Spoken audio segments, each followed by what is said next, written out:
Hello friends, फुकटचे सल्ले ह्या चॅनलवरून मी अतुल शिधे नवीन सल्ला घेऊन तुमच्यासाठी आज परत आलोय.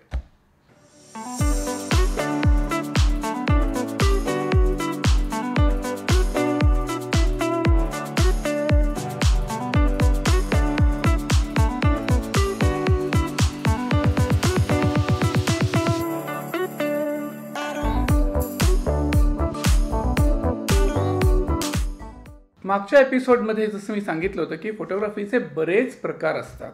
फोटोग्राफीमध्ये बरेच ट्रॅक्स आहेत. मुळात तुम्हाला आधी कन्फर्म करायला लागतं स्वतःसाठी की स्वतःच्या मनामध्ये की तुम्हाला फोटोग्राफी करायची. म्हणजे एकतर हौशी फोटोग्राफर म्हणून तुम्हाला खेळत राहायचं आहे कॅमेराबरोबर, का तुम्हाला फोटोग्राफी ही व्यवसाय म्हणून करायची. अनेक वेळा माझ्याकडे काही स्टुडंट्स येतात, काही मुलं येतात आणि म्हणतात मला फोटोग्राफी शिकायची. आणि कुठली फोटोग्राफी किंवा कुठला ट्रॅक म्हटलं की त्यांचं म्हणणं असतं आम्हाला नेचर आणि वाईल्ड लाईफ फोटोग्राफीत फार इंटरेस्ट आहे, आम्हाला नेचर फोटोग्राफी शिकायची, आम्हाला वाईल्ड लाईफ फोटोग्राफी शिकायची, की आम्हाला नेचरमधलं त्यातले बारकावे शिकायचे. परत माझा मुद्दा तोच असतो की ते वर्गात बसून कसं शिकवू मी. निसर्गात जाऊन निसर्ग टिपण्या करता म्हणून मग ते निसर्गातल्या अनेक घटक असतात. मग झाडं, पानं, फुलं, वेली, पक्षी, प्राणी, सूर्यास्त, सूर्योदय, काय वाटेल ते. मुळात निसर्गात जायचंय म्हणजे परत नक्की कुठली फोटोग्राफी करायची हाही प्रकार येतो. तुम्हाला काय करायचंय हे एकदा लॉक झालं तुमच्या डोक्यात, तुमचा फोकस क्लिअर झाला की मग इन्व्हेस्टमेंट काय करायची ते ठरतं. नेचर फोटोग्राफीमध्ये जर तुम्हाला निसर्ग पकडायचा असेल, निसर्ग शूट करायचा असेल तर बरेचदा तुम्हाला वाईड अँगल लेन्सेसची गरज पडते. अवाढव्य मोठी जी सिनरी आहे, खूप 3 डायमेन्शनमध्ये पसरलेला अफाट मोठा निसर्ग आहे, तो पकडण्याकरता तुम्हाला वाईड अँगल लेन्सेस ह्या खूप आवश्यक असतात. पण हेच जर तुम्हाला प्राणी, पक्षी यांची फोटोग्राफी करायची असेल, त्यांना डिस्टर्ब न करता लांब राहून तुम्हाला त्यांना कॅप्चर करायचं असेल तर तुम्हाला झूम लेन्सेस किंवा रादर टेलिफोटो लेन्सेस याची गरज असते. म्हणजे परत मुद्दा तो राहतोच की नेचर फोटोग्राफी करायची म्हणजे नक्की काय करायचं आहे बाबा. म्हणजे प्रत्येक गोष्टीला मला अमुक एक गोष्ट करायची हे वाक्य बोलताना म्हणजे नक्की काय करायचं आहे हे एक उपप्रश्न तुम्ही स्वतःला विचारणं खूप गरजेचं आहे. कारण त्या मुद्द्यांवर अवलंबून असते तुमची इन्व्हेस्टमेंट. काय ना, नेचर फोटोग्राफी करायची असेल तर त्यातली इन्व्हेस्टमेंट ही खूप मोठ्या प्रमाणावर करायला लागते. कारण वाईड अँगल लेन्सेस असतील किंवा टेलिफोटो लेन्सेस असतील, त्याचं उत्तम क्वालिटीच्या तुम्हाला घ्यायच्या असतील, फास्ट लेन्सेस ज्याला आपण म्हणतो अशा पद्धतीच्या लेन्सेस तुम्हाला घ्यायच्या असतील तर त्याच्या इन्व्हेस्टमेंट या खूप जास्त असतात. कित्येक लाखांपर्यंत त्याचे इन्व्हेस्टमेंट जातात. त्यासाठी लागणाऱ्या कॅमेराज हाय सेन्सिटिव्ह लागतात की कमी उजेडात जास्तीत जास्त चांगली क्वालिटी देऊ शकणारे कॅमेरे तुम्हाला तिथे लागतात. So nature photography, wildlife photography याच्यामधली इन्व्हेस्टमेंट ही कम्पॅरेटिव्हली दुसऱ्या ट्रॅक्सवरच्या फोटोग्राफीच्या तुलनेत ही खूप जास्त असते. बरं, त्यासाठी लागणारा पेशन्स हाही खूप महत्त्वाचा असतो.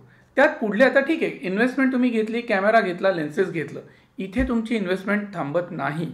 तुमची इन्व्हेस्टमेंट पुढे जाते की एक तर सातत्याने निसर्गात जात राहा. त्याच्याकरता निसर्गातल्या वेगवेगळ्या भागात पोचण्याकरता देशात असेल, परदेशात असेल, वेगवेगळ्या प्रांतांमध्ये असेल, तिथे तुम्ही पोचा.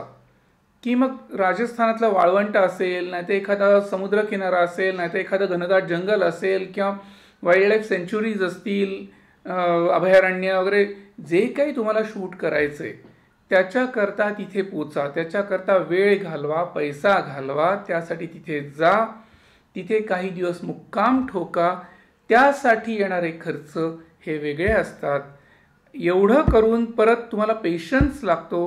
कारण तिथली जनावरं, तिथले प्राणी, पक्षी, किडे, कीटक जे काय तुम्ही शूट करायला गेलात ते तुमच्या मर्जीने तुम्हाला तिकडे दर्शन देत नसतात. तुम्हाला तिथे त्यांची वाट बघायला लागते. तिथे अक्षरशः त्या निसर्ग देवतेची आराधना करायला लागते. तुम्हाला पेशन्स ठेवून तिथे बसून राहायला लागतं. कित्येक वेळेला तुमचं तसं बसून राहणं, तसं वाट बघणं हे वायाही जाऊ शकतं. कारण जनावर जे तुम्हाला शूट करायचं आलंच नाही तिथे तर काय करणार आहात तुम्ही.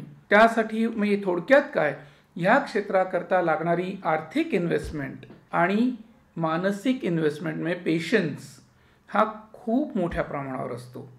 बरं, एवढं करून इतका इन्व्हेस्टमेंट्स तुम्ही करून त्यातनं रिटर्न्स किती आहेत तर हे काही तसं सांगता येत नाही. तुम्ही त्या कॅलिबरची तेवढी हाय एंड फोटोग्राफी केलीत तर ती इंटरनॅशनली कुठल्या कुठल्या साईट्सवर वगैरे तुम्हाला ती विकत घेतली जाते. त्याचे रिटर्न्स तुम्हाला मिळतात, डॉलर्समध्ये वगैरे पण मिळतात, बरंच तुम्ही त्यातनं कमावू शकता. पण त्यासाठी त्या कॅलिबरपर्यंत रिझल्ट्स तुम्हाला देणं खूप गरजेचं असतं. तेवढं तुम्हाला पॉलिश होणं गरजेचं असतं, तेवढी त्या कलर मास्टरी आणणं गरजेचं असतं. जेव्हा ते रिझल्ट्स तुम्ही द्यायला लागतात तेव्हा ते मार्केट खुलं होतं जिथे हे फोटो स्वीकारले जातात. अन्यथा पूर्वीसारखं आजकाल पैसे टाकून पोस्टर्स घरी आणून भिंतीवर लावणं हा प्रकार तर आता काही राहिलेला नाही आहे. पूर्वी मला आठवतं आहे की आम्ही मग ती सिनेमातल्या हिरो हिरोईनची पोस्टर्स असू देत किंवा निसर्गचित्र असू देत किंवा प्राणीपक्षी असू देत, आम्हाला ती पोस्टर्स विकत आणायला लागायची आणि ती विकत आणून त्याला फ्रेम करून आम्हाला ती भिंतीवर टांगायला लागायची आणि घर सजवायला लागायचं. पण आजकाल ही चित्र, अशा पद्धतीची पिक्चर्स ही तर फुकट साईट्स, फ्री डाउनलोडिंग साईट्सवर तर एरवीच अवेलेबल असतात. सो आजकाल विकत आणून मग ते चित्र घरात लावणं हा प्रकार काही आमच्या काळात जसा होता, पूर्वी जसा होता काही वर्षांपूर्वी, तसा तर काय तर राहिलेला नाही आहे. तर त्यामुळे काय होतं की जोपर्यंत तुमचं ते कॅलिबर की जिथे इंटरनॅशनल मार्केटमध्ये तुमचं पिक्चर विकत घेतलं जाईल ते कॅलिबर जोपर्यंत तुमचं येत नाही तोपर्यंत तुमची इन्व्हेस्टमेंट ही डेड इन्व्हेस्टमेंटच असते. त्याच्यातनं रिटर्न्स मिळतील ह्याचं तुम्हाला 1% अपेक्षा ठेवून चालत नाही. आणि मग तुम्हाला आता विचार करायला लागतो की आता तुम्हाला खरंच नेचर आणि वाईल्डलाईफ फोटोग्राफीमध्ये करिअर करायचं आहे का? हौस म्हणून पिकनिकला जाणे आणि पिकनिकला आलोच आहोत म्हणून निसर्गचित्र टिपणे हा मुद्दा वेगळा असतो. मग ती असते हौशी फोटोग्राफी. हौसेला तर कसलंच मोल नसतं, हौस तर कोणी कशी भागावी. पण मुद्दा फक्त एवढाच राहतो की करिअर म्हणून तुम्हाला हे करायचं असेल तर मगाशी सांगितलेल्या एवढ्या सगळ्या घटकांचा विचार तुम्हाला करायला लागतो आणि मग ठरवायला लागतं की आता हे करिअर किंवा ह्या ट्रॅकवरची फोटोग्राफी तुम्ही करिअर म्हणून घेणार की नाही. फोटोग्राफी या विषयावरचा हा सल्ला, हा व्हिडिओ तुम्हाला जर आवडला असेल, पटला असेल तर लाईक करा. आणि यापुढे फोटोग्राफी या विषयावरचे वेगवेगळे सल्ले जे घेऊन मी तुम्हाला भेटत राहणार आहे त्यापैकी कुठलाही सल्ला मिस होऊ नये यासाठी हा चॅनल सबस्क्राईबही करा. So like, subscribe and share. Thank you.